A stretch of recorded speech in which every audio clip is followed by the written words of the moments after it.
Et si tout ce qu'on nous a appris sur la guérison était faux? C'est un peu la question que pose Herbert M. Shelton dans son livre Le Jeûne. Aujourd'hui, on va décortiquer ensemble ces idées qui ont vraiment secoué les certitudes de l'époque. Sa thèse est assez simple mais radicale. Le jeûne, ce n'est pas juste une mode, non, c'est un processus biologique hyper puissant, un instinct qu'on aurait tout simplement mis de côté. Alors, pour bien saisir le truc, il faut se remettre dans le contexte de l'époque. L'approche de Shelton, c'était vraiment radical. Il a pris à contre-pied une idée ancrée, un véritable dogme de la médecine, cette fameuse idée qu'il faut absolument, à tout prix, nourrir un malade pour qu'il retrouve des forces. Et c'est là que ça devient vraiment provocateur. La question qu'il pose au fond, c'est ça.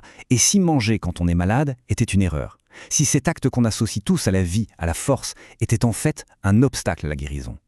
C'est un sacré défi à la pensée conventionnelle. Franchement, pour vous donner une idée du personnage, écoutez ça. Où donc, répondrons-nous, est la sagesse à respecter? Nous ne voyons guère plus qu'une accumulation d'absurdités et de pratiques barbares. Voilà, ça, c'est du Shelton pur jus. On voit bien le style, direct, sans compromis. Il ne prenait vraiment pas de gants pour dire ce qu'il pensait des pratiques médicales de son temps, qu'il voyait comme complètement à côté de la plaque. Donc le point central de son livre, c'est que la société moderne a complètement oublié ce processus de guérison, un truc pourtant hyper puissant et naturel. Pour lui, le jeûne, ce n'est absolument pas une privation, non, c'est un instinct. C'est une sorte de sagesse biologique qu'on aurait perdue en chemin. Et tout son travail, c'est une invitation à redécouvrir ce mécanisme que la nature, elle, n'a jamais oublié. Bon, avant de continuer, il y a une distinction qui est absolument cruciale chez Shelton. C'est la différence entre le jeûne et l'inanition. Pour lui, ce sont deux mondes, deux choses radicalement différentes. Regardez sa définition. Le jeûne, c'est l'abstention volontaire et totale de tout aliment, excepté d'eau, entreprise par un organisme ne désirant pas de nourriture. Les mots-clés ici, c'est volontaire et ne désirant pas. C'est super important. Ça veut dire que c'est un processus contrôlé qui démarre quand le corps lui-même envoie le signal, par exemple quand on perd l'appétit. Et là, la différence devient limpide. D'un côté, on a le jeûne, un processus bénéfique, instinctif, un repos contrôlé qui conserve l'énergie. De l'autre, l'inanition, la famine, une expérience néfaste, forcée, une détérioration qui peut mener à la mort. Ce sont des opposés complets. Et pour Shelton, c'est justement cette confusion entre les deux qui est à l'origine de toute la peur sur le jeûne. Alors, où est-ce que Shelton va chercher la preuve de tout ça? Eh bien, sa réponse est simple, dans la nature. Il nous dit « arrêtez tout et observez le règne animal ».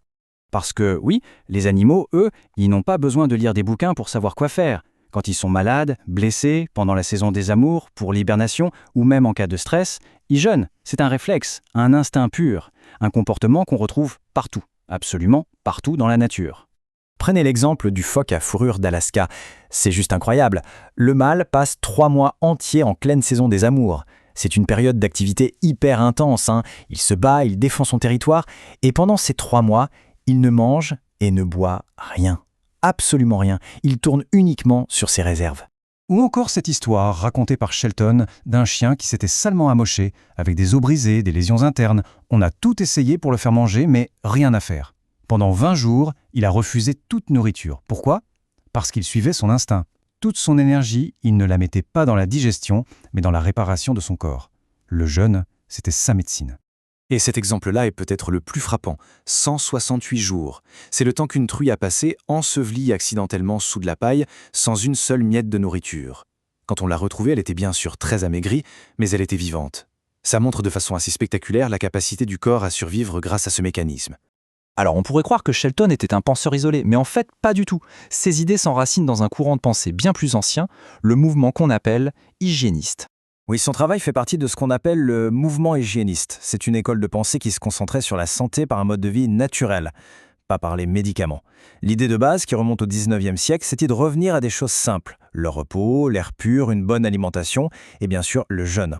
Le principe, c'est que le corps sait se guérir lui-même. Il faut juste lui en donner la chance.